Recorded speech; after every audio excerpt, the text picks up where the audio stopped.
이번 시간에는 주로 서양의 묘비명을 살피는데 지나온 삶을 말해주는 묘비명. 어떤 경우는 그 묘비명을 봤을 때 그 사람이 어떠한 사람이다를 추적할 수 있는, 예측할 수 있는 그런 묘비명이 있게 되고요.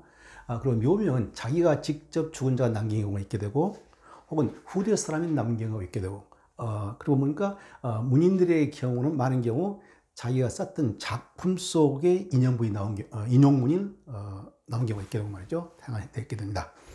참고로 저는 댓글을 받지 않는데요. 저한테 혹시 제 강의 내용 중에서 질문이 있다거나 그런 사항이 있으면은 이곳으로 동배호 한메일.net로 보내주시면은 제가 답장을 해드리도록 하겠습니다.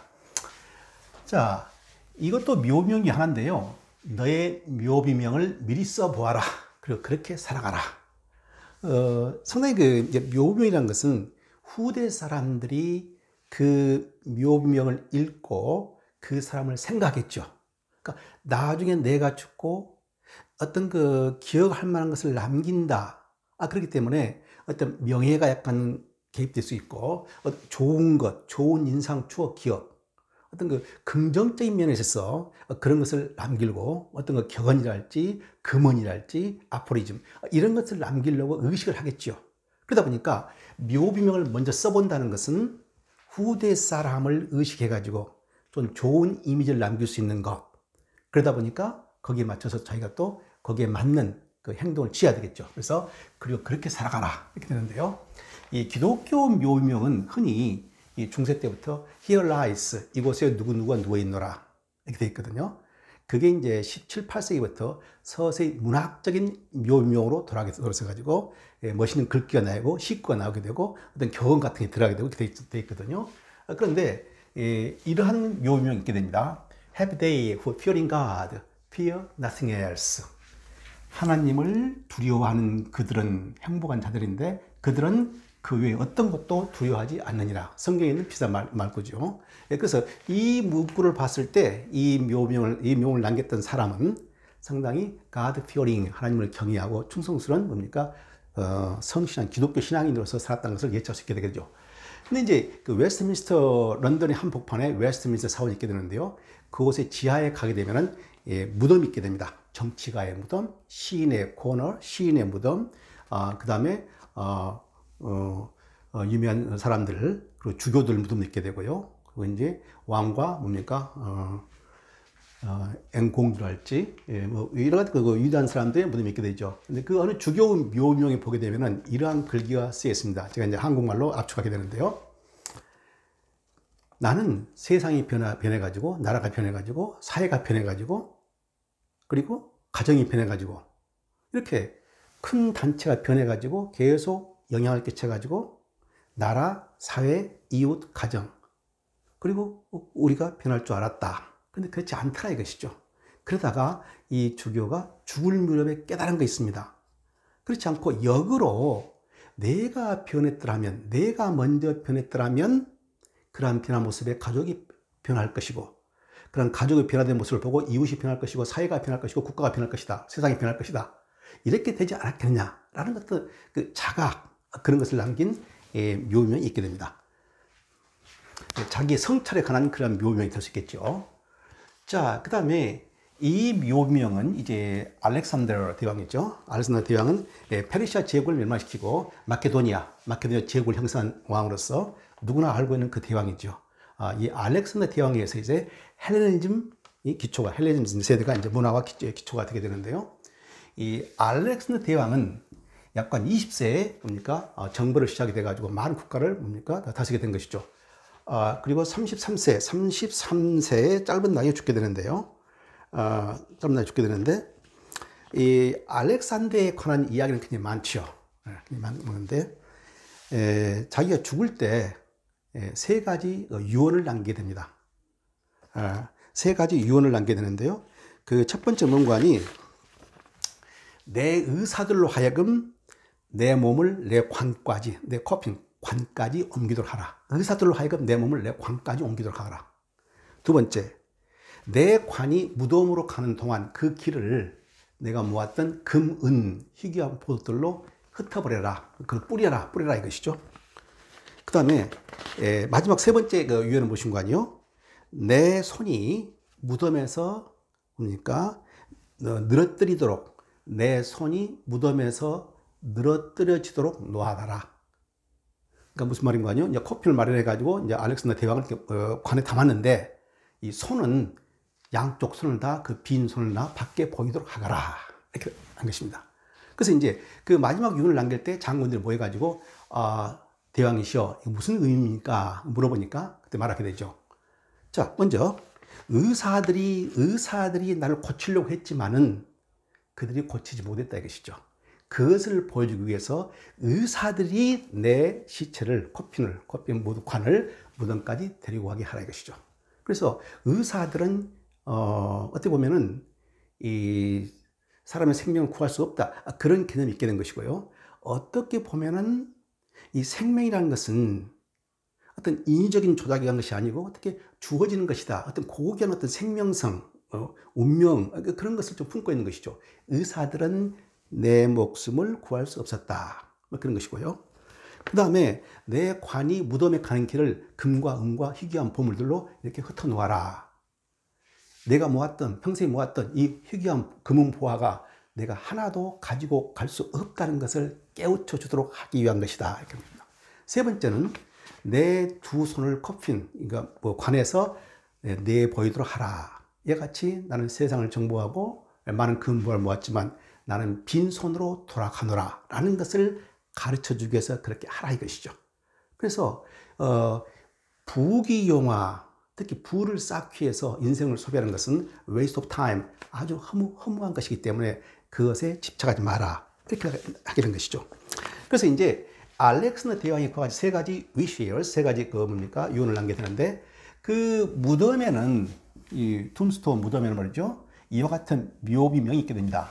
A tomb now suffices him, for whom the world was not enough. 되는데요. 자, 온 세상은 그에게 충분하지 않았지만, 알렉산더 대왕 같은 경우는 정복을 안 하니까 아주 심심했다고 그러죠. 심심했다. 더 정복할 땅이 없느냐. 이렇게 되는데요. 세상은 그에게 충분하지 않았으나, 여기 한 평 남짓한 이 툼은 이 한 평의 무덤이 충분하리라. 이것이죠. 많은 걸 생각해 볼 수 있게 하는 그런 것이죠. 세상은 그에게 충분하지 않았으나, 여기 있는 한 평의 이 조그만 이 땅덩어리, 이 무덤이 이 한 평의 무덤이 충분할 것이니라 이렇게 됩니다. 그런데 사실 이제 이 알렉산더 대왕의 이 문구는 이 알렉산더 대왕 마케도니아 사람들이 한 것이 아니고 아마도 이 알렉산더 대왕의 제국을 형성했기 때문에 후대 로마 사람들이 로마 엠파이어, 그레이트 엠파이어, 로마 제국 사람들이 알렉산더 대왕을 흠모하고 좋아했다 합니다. 존경했다는데 이 로마 시대 때 와가지고 만들어진 그러한 묘미일 거라고 학자들이 추측하고 있습니다. 그 다음에 이제 네 번째는 기드 모파상인데요. 기드 모파상. 프랑스 유명한 19세기 작가죠. 사실주의 작가고 우리가 유명한 비계덩어리랄지 여자의 일생 혹은 뭡니까 목걸이 등으로 유명한 그런 그 프랑스를 대표하는 작가라고 할 수 있겠는데요.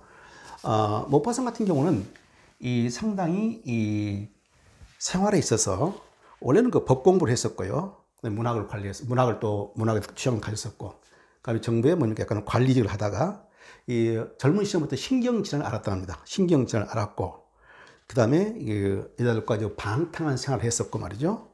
자살 시도를 했었고, 그 다음에 정신 발작을 일으켰고, 정신병을 입원해가지고 결국은 죽게 된 것이죠. 아주 비참하고 그런 비극적인 그러한 그 생을 마감하게 되는데요. 그 작품 속에서도 이상의 그 성직자랄지, 그 다음에 그러니까 연쇄주의적 경향이 풍기되는데요. 이 남긴 이와 같이 묘비용을 보게 되면은 I have coveted everything and taken pleasure in nothing이거든요. 그러니까 나는 모든 것을 갈망하고 탐했노라. 모든 것을 갈망하고 탐했노라. coveted. 그렇지만 I have taken pleasure in nothing. 어떤 그 즐거움도 만족도 얻지 못했노라. 뭐 의역하게 되면은 모든 것을 탐했지만 어떤 것도 얻지 못했노라 이거거든요. 그래서 상당히 그 생에 대해서 사실 그 문인으로서 엄청난 업적을 쌓았기 때문에 일반인들이 봤을 때는 굉장히 뭡니까? 자기 한 업적에 대해서 즐거움을 갖고 뭡니까? 성취감을 가졌다고 생각하게 되는데 본인은 진짜 뭡니까? 나는 많은 것을 탐했지만은 실상 어떤 즐거움도 얻지 못했다. 생에 대해서 극히 회의적이고 염세주의적인 그러한 경향을 보이고 있는 것이죠. 자기 생이 실제로 그랬다는 것을 말하고 있는데요. 이 기드 모파상입니다.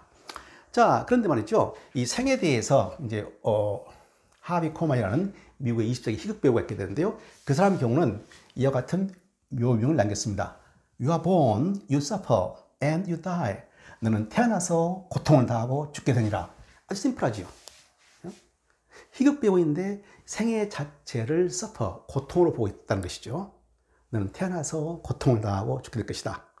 상당히 뭡니까? 여러분을 생각해 볼 수 있는 그러한 묘명이 되겠습니다.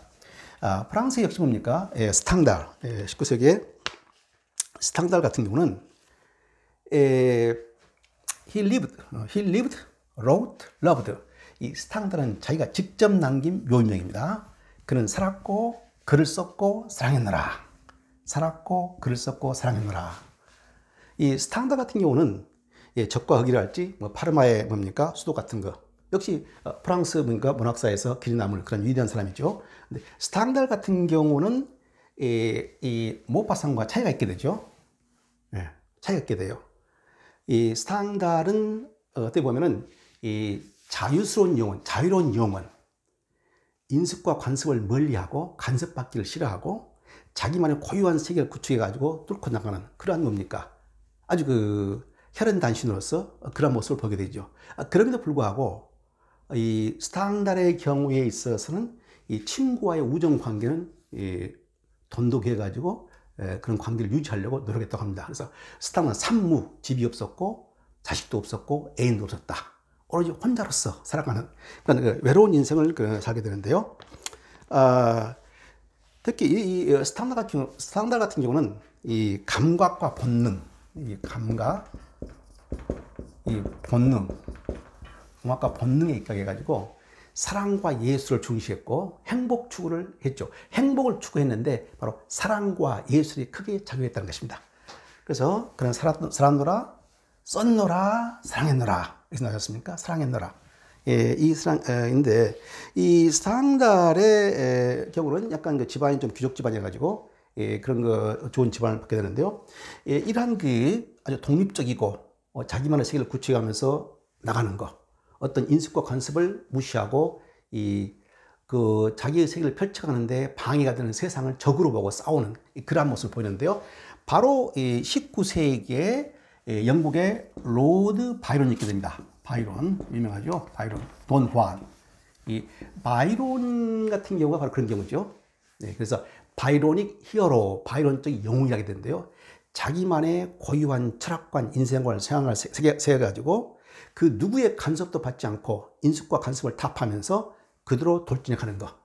그러한 모습이 바로 이 로드 바이론에 있게 되는데 이 프랑스에서는 스탕달에서 볼 수가 있겠습니다. 그는 살았고 글을 썼고 사랑했다. 그런데요. 자, 그 다음에 20세기 예이츠, 아일랜드의 유명한 시인이죠. 인스프리 호드랄지 예이츠, 우리가 알고 있는 H의 비문은 Cast a cold eye on life, on death. Horsemen pass by.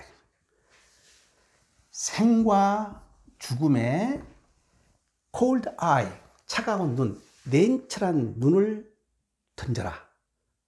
냉철한 눈으로서 생과 사를 조망하거라. 그죠? 길손이 호수면 말을 타고 가는 사람, 길손이여 지나가거라. 상당히 뭡니까? 예이츠는 이 생과 사에 대해서 깊이 인생을 사는 동안, 후세인들한테 말이죠. 사는 동안 인생을 대해서 깊이 생과 사, 동시에 견뎌봐라. 지금 로마의 그 유명한 그 개선장군 들어왔을 때, 메멘토 모리라, 죽음을 생각하라. 살아있을 때 인생의 최고점에 죽음을 생각하라. 이 두 가지 것을 봤을 때 생의 밸런스가 이루어진다. 그런 의미가 있게 되는데요. 반드시 그런 뜻은 아니지만 지나간 생과 사를 동시에 냉찬 눈으로 살펴보도록 하라. 그러한 뭡니까? 격언, 아포리즘, 아포리즘 같은 그런 금언을 남게 됐죠. 그 다음에 이제 코난 도일인데요. 코난 도일은 다다시피 뭡니까? 셜록 홈즈. 셜록 홈즈의 저자가 바로 코난 도일이죠. 근데 이 코난 도일은 원래 직업이 에딘버러 대학을 나와가지고 안과 의사였죠. 의사였습니다. 의사였는데 런던에 와가지고 베이커 스트리트 그곳에 자기의 뭡니까? 집을 정하고 그곳에서 이제 소설을 쓰게 되는데 그게 바로 코난 도일의 셜록 홈즈죠. 그래서 오늘날 CSI랄지 이 탐정 소설 그런 것에 어느 중요한 뭡니까? 줄기를 잡아준 사람인데 주로 이제 연역적 추리에 의해서 사건을 풀어가는 거 그런 거죠. 근데 그의 묘비명은 Steel True, Blade Straight, 강철 같은 진실, 그리고 칼날 같은 고둠, 칼날같이 고든 마음 이런 거겠죠. 그래서 상당히 뭡니까?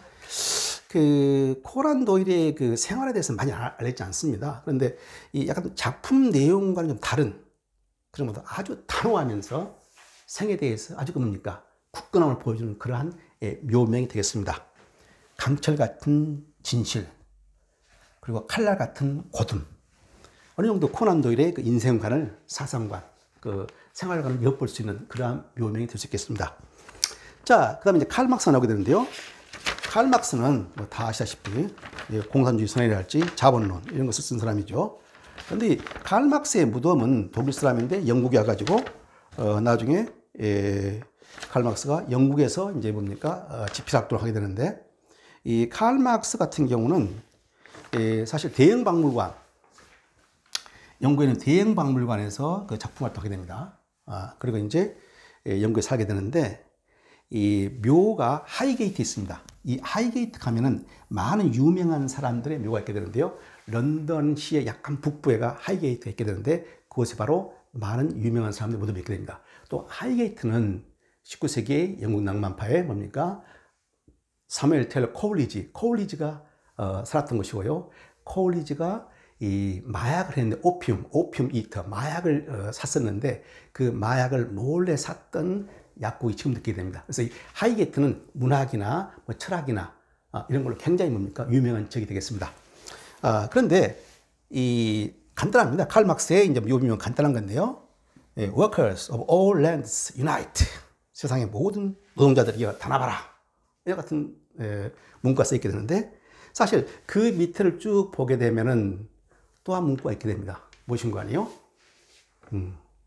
세상의 철학자들은 이러저러한 방법으로 세상을 해석하고 있다.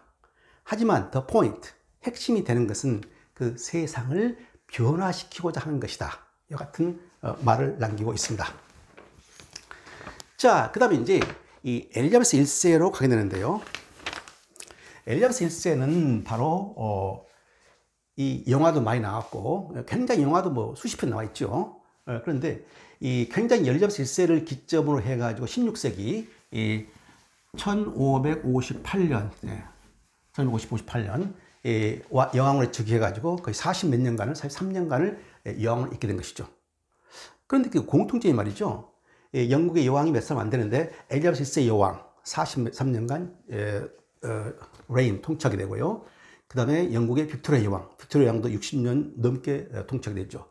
현재 영국의 여왕이신 엘리자베스 2세 여왕도 지금 97세가 되는데요. 굉장히 오랫동안 통치하고 있습니다. 그런 공통점을 볼 수 있죠. 그런데 엘리자베스 1세 때 바로 뭡니까? 엘리자베스 1세 때 1588년에 스페인 무적 함대를 격파하게 됩니다. 그래서 영국이 그 당시 인류국가였는데 스페인 무적 함대를 격파하게 되면서 인류국가로 부상하게 되고 5대양 6대조 특히 해양권을 장악하게 되면서 세계로 뻗쳐나가게 된 것이죠. 그래서 영국이 이제 대제국이 될 수 있는 그런 시발점을 시작된 것이 바로 엘리자베스 1세입니다. 그런데 그와 같이 해상권을 쥐고 해상권뿐만 아니고 이때 또한 많은 무인들이 나오게 되죠. 바로 그 유명한 윌리엄 셰익스피어, 그 다음에 에던 스펜서, 페리 퀸의 저자인 스펜서 등 많은 무인들이 나오게 돼요. 그리고 많은 정치가든 뛰어난 뭡니까 탐험가들이 나오게 되고요. 월터 렐리랄지 많은 탐험가들이 나오게 되고 무인들이 나오게 되고 굉장히 문화 융성기입니다. 그런데 엘리자베스 1세 아버지가 헨리 8세죠. 헨리 8세가 성공회를 세웁니다. 그래서 로마 캐톨릭과 결별하게 되면서 독자적인 영국만의 국교를 세우게 된 것이죠. 그 딸이 엘리자베스 1세예요. 그러면서 엘리자베스 1세는 결혼을 하지 않습니다. 짐은 국가와 결혼했느라. 유명한 말이지 않습니까? 결혼을 하지 않습니다. 그래서 버진 퀸 이런 말 쓰게 되죠. 처녀 여왕. 어떤 신성시하는 것. 그러한 이미지가 바로 엘리자베스 1세 여왕한테 항상 붙어있게 됩니다. 근데요, 역사 기록에 가면은 엘리자베스 1세 여왕이 1603년에 이제 서거하게 됩니다. 죽게 되는데, 그리고 이제 장례식을 하는데 엄청난 인파가 거리로 나왔고, 기록에 가면은 많은 수많은 사람들이 sighing, groaning, weeping, 한식과 한탄과 그리고 groaning, 슬퍼 울고, 뭡니까? weeping, 울고 난리가 났다 이것이죠. 이와 같이 슬픈 장례식, 사람들이 슬퍼하는 그런 모습을 인간사에서 볼 수 없었노라. 이와 같은 역사 기록이 나타납니다. 그래서 이 엘리자베스 1세 여왕 같은 경우는 상당히 군중들로부터, 백성들로부터 인기가 있었고, 존경을 받았다고 볼 수 있게 된 것이죠. 그런데 엘리자베스 1세 여왕 같은 경우는 사실 처녀 여왕이라고 합니다만은 그거에 대해서는 아주 미남 그 궁정 내신들과 연문이 있었다는 것은 역사적으로 알려져 있는 것이고요.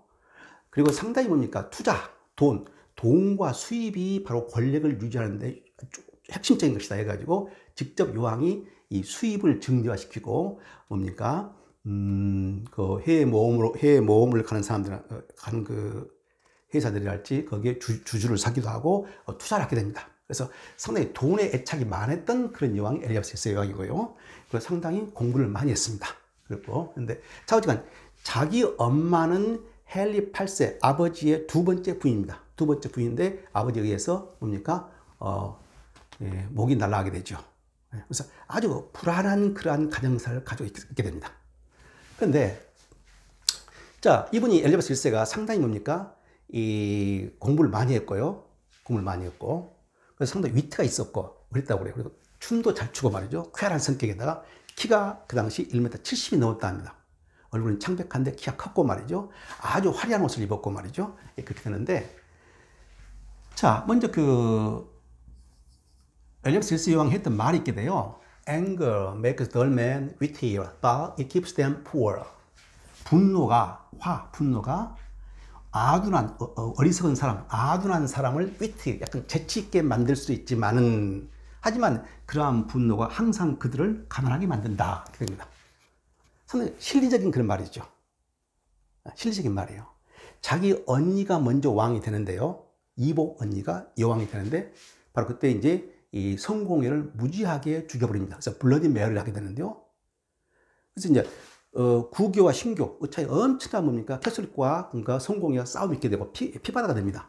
그런데 이제 엘리자베스 1세가 여왕이 돼가지고는 상당히 온화 정책을 치게 됩니다. 국가 안정을 위해서 상당히 실리 추구에 그러한 것을 하게 된 것이죠.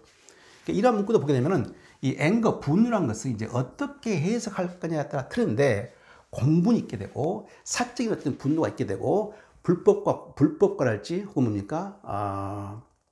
공의롭고 정의롭지 못한 사회에 대한 뭐 조치에 대해서 공분을 갖는 것, 분을 갖는 것, 그건 어떤 면에서 긍정적인 거지 않습니까? 그런데 그렇게 했던 자들이 결국은 가난에 처하게 된다. 아둔한 자가 어떤 현상을 보고 분을 일으켰다. 그 순간 왜 이러한 현상이 부정한가 잘못되어 있는가를 깨닫게 되기 때문에 약간 위트, 약간 뭡니까? 지적이 될 수 있다 이것이죠. 그렇지만 그렇게 해봤자 결국은 그자는 푸어, 가난하게 살 수밖에 없는 것이다. 현실적인 면을 보여주는 것이죠. 분을 삼키고 항상 상황에 대해서 순응해 나가거라. 그러한 면을 말하고 있는 것이죠. 약간 그 정치적인 제스처가 들어있게 된 것이죠. 그 다음에 My Lord, I forgot the part. My Lord, 대감이거든요. 옥스포드 경이 그 당시 옥스포드 경이 7년간 귀양 갔다가 다시 궁궐로 돌아왔어요. 그래서 이제 궁궐에서 여왕을 아련하는데 아련할 때 그 옥스포드 경이 실수로 뭡니까? 방귀를 껴버렸습니다. 그러니까 그 방귀 소리를 듣고 엘리자베스 여왕이 한 말입니다. My Lord, I forgot the part. 대감, 내가 오랫동안 방귀를 잃어버렸어요. 그렇죠. 재밌는 그 말이죠. 무슨 말인 거 아니요? 아시겠습니다만은, 이 여왕 앞에서 누가 방귀를 낄 사람이 어떻습니까? 그죠? 그러다 보니까 방귀 냄새도 모르고, 방귀 소리도 모르고, 방귀를 의식하지 못했던 것이죠. 그런데 귀양 갔다 온 대신이 그 앞에서 실수로 방귀를 뀌어버리니까, 대감, 내가 뭡니까? 방귀를 잃어버리고 있었어요. 이제 당신이 낀 방귀가 나를 방귀에 대해서 상기시키고 있군요. 뭐 이런 의미가 되겠죠. 자, 그런데 엘리바스 1세 여왕의 바로 묘명입니다. All my possessions for a moment of time. 직역을 하게 되면요, 나의 모든 소유물들 for a moment of time, 한 찰나의 시간을 위해서. 이대로 직역입니다. 한 찰나의 시간을 위해서, 짧은 시간을 위해서 나의 모든 소유물을, 이렇게만 되어 있거든요. 그래서 이것의 원 의미가 무엇이냐, 상당히 좀 논란이 있게 되는데요. 이걸 잘못 해석하게 되면은, 나의 모든 소유물이 뭡니까? 한 찰나에 내가 많은 소유물을 가졌지만 한 찰나의 순간밖에 갖지 못했다. 이렇게 해석할 수도 있을 것 같아요. 근데 그런 뜻이라기보다는 I give all my possessions for a moment of time. 나는 아주 짧은 시간을 위해서 나의 생에 이제 다 하는데, 나의 짧은 내 생을 더 연장하기 위해서 나의 모든 것을 내가 줄 수 있노라. 이렇게 해석하는 것이 일반적으로 맞다고 합니다. 이것은 묘비명이 아니고, 이것은 바로 엘리바스 1세 여왕의 last word, 유언에 했던 말입니다. 유언. 마지막 유언 말이에요. 그래서 이제 이것을 보게 되면 결국 승자는 장수한 사람이다. 이런 우스갯소리가 나오게 되는데요. 이와 같은 엘리바스 1세 여왕의 뭡니까? 마지막 말이 유언처럼 이렇게 전해지고 있습니다. 자, 그 다음에 이제 칸트인데요. 이마누엘 칸트죠. 굉장히 어려운 사람이죠. 전 영문학도로서 이제 영어로 된 순수 이성 비판, 판단의 비판, 이런 것들을 뭡니까? 부분적으로 읽어봤어요. 근데 너무너무 어려워요. 이 단계별로, 뭡니까? 인간의 사유에 논리적으로 퍼져나가는데, 전개해 나가는데, 그걸 가다가 막혀버려요. 그 정도로 어렵고, 이해하기 힘들고, 그렇지만 쭉 읽다 보면 어느 정도로, 그라스프, 어느 정도로 뭡니까? 감은 잡을 것 같은데, 너무너무 체계적으로 그 이전 단계를 이해하지 못하면 다음 단계를 어렵더라 것이죠. 그래서 이 칸트 같은 경우는 저는 철학자가 아닙니다만은, 이마누엘 칸트는 철학의 저수지, 리저버와, 그종 저수지와 같이 철학의 모든 걸 담고 있다. 요새 말로 말이죠. 인간 사회의 끝판왕, 그런 사람이죠. 대단한 사람이라고 저는 생각합니다. 그래 우리 고등학교 때 흔히 공부할 때 말이죠. 너의 의지의 경륜이 항상 동시에 보편적 입법 원리에 타당할 수 행하라. 이런 말 들었을 거예요. 그러니까 순수 이성 비판, 판단력 비판, 그리고 미학과 이런 것들에서 많은 글을 남긴 사람이죠. 자, 그런데 관념 철학 기초를 세웠고, 이와 같이 뭡니까? 그 묘비명이 있게 되는데, 이것은 바로 실천 이성 비판, 실천 이성 비판에 있는 문구입니다. 문구를 그대로 이제 묘명에 남겼는데요. 이것은 이제 앞부분이 있게 되는데요. 앞부분이 있고, 이건 뒷부분입니다. 자, 어떤 글인지 제가 이제 읽어보겠습니다.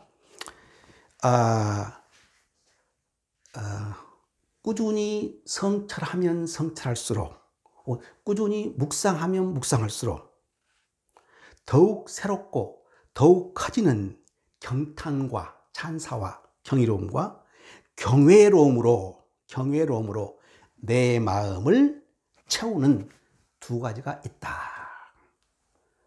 내가 두 가지 것에서 항상 묵상을 하게 되면은 항상 내 마음속에서 뭐가 커지는 거 아니? 경탄, 찬사와 그리고 경외로움이 커지는데, 내 마음은 그러한 것들로 가득 차진다 것이죠. 그 두 가지 것이 무엇이냐? 바로 The starry heavens, 별이 빛나는 하늘과, 그죠? 별이 빛나는 하늘과, 내 머리 위에 빛나는 별이 빛나는 하늘과, 그리고 and the moral law within me, 내 안에 있는 도덕 누리다. 멋있는 말이죠.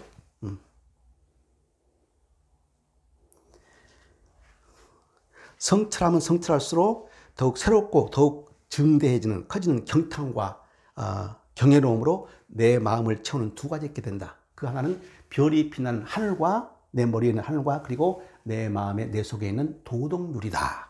이해가 됐거든요. 그런데 이 잘 보시면 저는 이제 철학 전문가 아니기 때문에 문학적인 감성을 저는 이 글을 좀 읽어보려고 합니다. 이 두 가지 것에 대해서 말했는데요. 하나는 heavens, 하늘의 별이 있는 하늘과 그리고 이 마음속의 도덕률, 그렇지 않습니까? 이 두 가지가 항상 어떻게 한다는 것이죠? 항상 커지는 경탄, admiration, 그리고 경외스러움으로 내 마음을 채운다 이것이죠. 그런데 이 heavens는 밖에 있는 것이죠. 인간의 밖에 있는 것이고, 뭐 자연세계랄지 그걸 말하는 것이고, within me, 내 안에 있는 것은 내적인 것이죠. 이 두 개를 다 쓰고 있습니다. 내 마음속에 있는 것, 보이지 않은 세계, 그 다음에 하늘, 보이는 세계, 이 두 개를 다 끌어들이는데요. 이런 것들을 그러니까 하늘을 묵상할 때 하늘을 보니까 신비스럽고 휘황찬란하고 너무 아름답고, 그렇죠? 그리고 반면 내 마음을 보니까 도덕률, 엄격한 도덕률이 내 마음속에 꿈틀고 있다 이것이죠. 이러한 것들을 묵상하면 묵상할수록 어떠한 것이죠? 경탄함과 경외로움이 내 마음을 채운다 이것이죠. 이렇게 보면 이 모랄로라는 게 나오게 되는데요. 이 모랄로, 이거에 대해서는 뭡니까? 인간이 마땅히 지켜야 할 도리, 뭐 그런 식인데, 우리가 봤을 때는요, 인간이 마땅히 지켜야 할 도리. 모든 행위는 acts, 모든 액션, 행위라는 것은 뭡니까? 본래 근본적으로 옳고 그름, 그죠? 선과 악, 옳고 그름, 이 양면성을 지닐 거 아닙니까? 그렇다고 생각하는 학파가 있게 되고, 그렇지 않다라고 하는 학파가 있게 되죠. 근데 일반적으로 봤을 때, 인간의 도리라는 것은 예의 범죄랄지, 보니까 발음, 이런 걸 말하게 되겠죠. 순한, 그러니까 선한 양심이랄지, 이런 걸 말하게 될 텐데, 그러한 것이 항상 내면 속에 있다는 것이죠. 이 두 가지로 인해 가지고, 이 아름다운 우주 자연 현상과 내 마음의 도덕률로 인해 가지고, 내가 항상 끊임없이 어떠하다는 것이죠? 찬사와 찬탄과 그리고 경이로움이 나는 쌓이게 된다. 자기의 아주 근본적인 존재의 가치가 바로 이 두 곳에서 생겨난다는 것을 말하고 있는 것이죠. 굉장히 아름다운 문구입니다, 이게요. 철학적인 문구를 떠나서 너무너무 아름다운 문구예요. 그리고 이 칸트가 생각했던 자기의 존재의 가치에 대해서. 근데 이 칸트는 이마누엘 칸트거든요. 이마누엘이라는 뜻이 예수 그리스도, God is with us 이 뜻이거든요. 그래서 아마 칸트 집안이 모르긴 합니다만은 이 쭉 중세로 올라가게 되면 성직자 집안이 아니었을까 그런 생각을 해봅니다. 그런데 이런 종교적 해석보다는 철학적인 그 자체로 봐야 되겠죠. 내 마음의 도덕률을 가지고 있다. 어떻게 행할 것인가? 어떻게 살 것인가? 여기에 대해서 끊임없이 반응을 하게 된다는 것이죠. 이게 근본적이고 우리가 인간으로서 가져야 할 어떤 본능적인 반응이 아니겠느냐. 그러한 것을 품고 있는 것이죠. 성찰, 자성, 이런 의미가 있게 되는데요. 여기 대해서 이제 우리나라에서 윤동주 시인 있지 않습니까? 서시가 있게 되는데 너무너무 아름다운 시죠. 죽는 날까지 하늘을 우러러 한 점 부끄러움이 없기를 잎새에 이는 바람에도 괴로워했노라. 아주 평이합니다만은 평이한 언어. 워즈워서 그렇죠. 평이한 언어를 썼지만은 거기에 격한 감정의 발동이 있게 된다. 이런 말을 하겠는데요. 바로 윤동주 시인도 마찬가지입니다. 아주 평이한 언어인데 simple words. 그렇죠? 그런데 읽으면 읽을수록 그렇죠? 리플렉션. 우리가 계속 묵상할수록 의미가 새롭게 돋아나고 아주 고귀한 성품, 윤동주 시인의 고귀한 성품을 엿볼 수 있는 그런 시기가 되겠습니다. 그래서 도덕적 순결성 있지 않습니까? 도덕적 순결성. 이걸 지금 강조하고 있는 그런 시구가 되겠는데요. 이 칸트의 이러한 면과 약간 유사하지 않습니까? 그렇죠. 네, 칸트는 몸이 허약했죠. 허약했는데 80세까지 장수였습니다. 그 당시 장수한 것이죠. 자기만의 독특한 섭생법을 해가지고 식이요법을 해가지고 장수했고 아주 규칙적인 생활을 했고 철학자 길 해가지고 오후 3시 30분만 되면 정확히 산보를 나게 된 것이죠. 그래서 마을 사람들 시계도 안 보고 일하다가 칸트가 보이게 되는 오후 3시 30분. 이 같은 칸트입니다. 예. 근데 이 두 글을 자세히 보시면은 상당히 생에 대해서, 그죠? 우리의 존재 가치에 대해서, 우리의 도덕성에 대해서 어떤 그 생각할 수 있는, 그리고 우리가 살아야 하는 그 원동력, 동인이 되는 것들, 그렇지 않습니까? 우리가 인생을 살면서 그냥 뭐 도덕성 없어도 되는 것이지, 뭐 도덕률, 뭐 양심 이런 거 무슨 중요해? 근데 그것이 아닌 것이죠. 예, 윤동주 시인과 칸트이스는 그게 바로 존재 가치의 기본이 되는 것이고, 예, 거기에 반응을 해야 되고, 우리 결단을 해야 되고, 끊임없이 의식하면서 살아야 한다. 예, 그런 것이 들어있는 것 같습니다. 이같이 이제 지나온 삶을 말해주는 묘명을 봤는데요. 이제 다음 시간에는 계속해서 아주 그 난해한 묘명이 있게 됩니다. 그 신비에 쌓였고, 미스테리요, 신비에 쌓였고, 아직 그 의미가 충분히 포착되지 않은 그러한 묘명이 있게 되는데요. 그러한 요소들을 살펴보도록 하겠습니다.